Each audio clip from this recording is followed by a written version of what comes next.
kebetulan kita dari Depok ingin menanyakan pas tadi masalah Simtuduror. Nah, di tempat kita ini kebanyakan tuh pembacaan Maulid Simtuduror itu diloncat pasalnya tanpa nggak tertib gitu, Bib. Misalnya pasal 1 tiba-tiba pasal 4, pasal 4 nanti tiba-tiba ini 3 pasal langsung mahlul qiyam, setelah selesai sudah gitu, Bib. Maksudnya adakah penjelasan agar kita juga melalui live streaming ini bisa menyebarkan bahwa bagaimana tata cara pembacaan Maulid Simtuduror yang sesuai, kan antum masih ada jalur nasab ke sana. Jadi kita hanya ingin bertanya jauh-jauh dari Depok, itu aja, Bib. Iya, Masya Allah, ini jauh-jauh dari Depok dan ikut hadir pengajian. Masya Allah. Jadi begini ya, tentang Simtuduror. Simtuduror ini kan sekarang jadi maulid yang termasuk mungkin paling banyak dibaca di Nusantara ini. Karena tersebar kemana-mana, maka akhirnya orang berijtihad, punya cara macam-macam untuk membaca Simtuduror. Nah, sebenarnya cara yang paling tepat itu bagaimana? Jadi yang pernah diajarkan oleh almarhum Al-Habib Anis bin Alawi bin Ali Al-Habsyi, Habib Muhammad Anis, beliau pernah mengajarkan orang itu kalau membaca Simtuduror itu dibaca aja udah berkah insyaallah. Cuma sekarang ini karena tuntutan macam-macam hingga orang itu banyak qasidahnya. Banyak qasidah nggak ada masalah.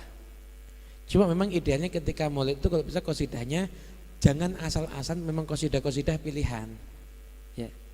Anda misalkan tengah-tengah baca Simtuduror, qasidahnya misalkan qasidah-qasidah yang memang saya pujian sama Nabi. Jangan seluku-seluku batok. Nah, setelah doa nggak ada masalah itu nanti. Ya, kalau Anda coba Anda pikir, Anda syair itu kan tengah, Anda coba artinya maulid sama seluku-seluku batok, ya kan tidak nyambung akhirnya, ya kan? Saya nggak nyalakan qasidah seluku-seluku batok, enggak loh ya. Anda baca, enggak apa-apa, terserah. Tapi ketika selesai pembacaan doa atau sebelum pembacaan maulid, begitu. Nah, ketika maulid gimana? Ketika sudah mulai Al-Fatihah tawassul, maulid ya Rabbi sholli ala Muhammad, ya Rabbi sholli alaihi wasallim, itu Anda benar-benar niat ini maulid dibaca agar turun berkah. Makanya bacanya nggak bisa sembarangan. Anda baca sholawatnya.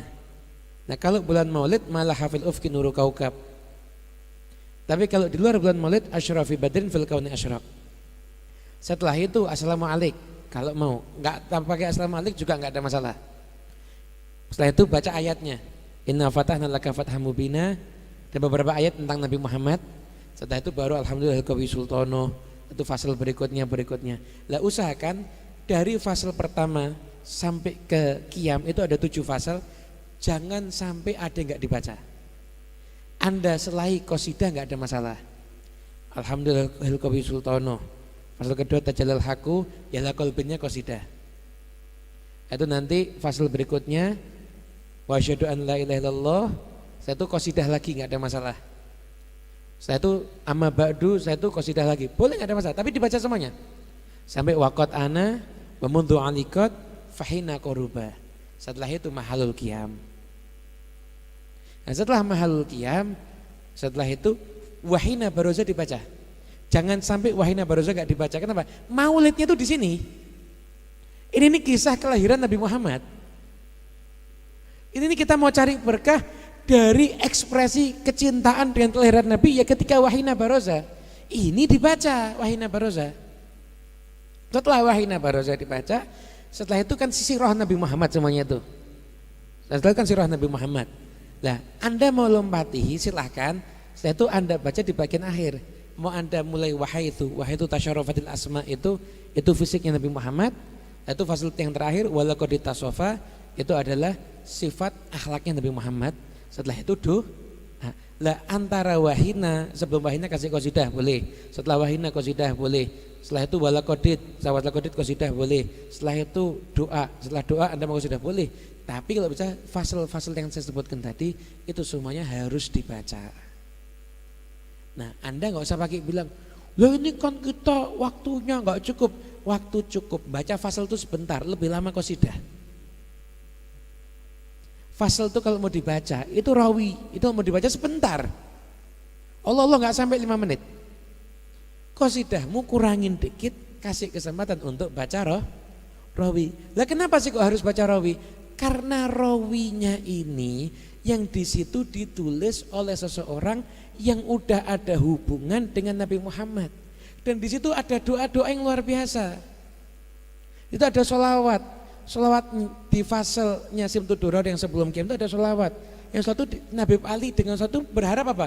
Sholatan yattasilu biha ruhul musolli alaihi bih.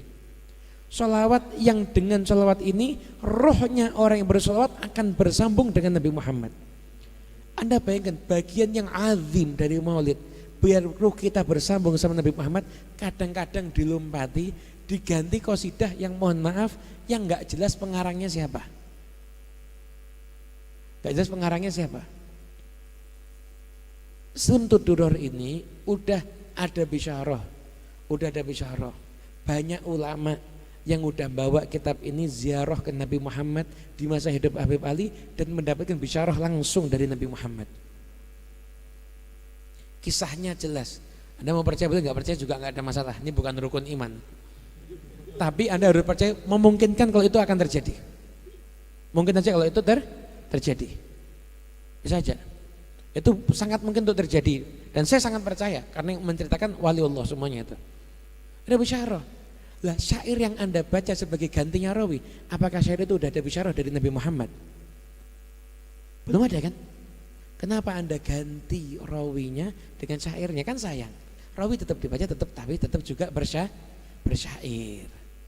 Khairal bariyah nadhara ilayya. Bagus itu. Khairul bariyah, wahai makhluk yang termulia, yang terbaik. Nadhrah ilayya, pandanglah aku. Boleh. Gak ada masalah itu pujian kepada Nabi Muhammad.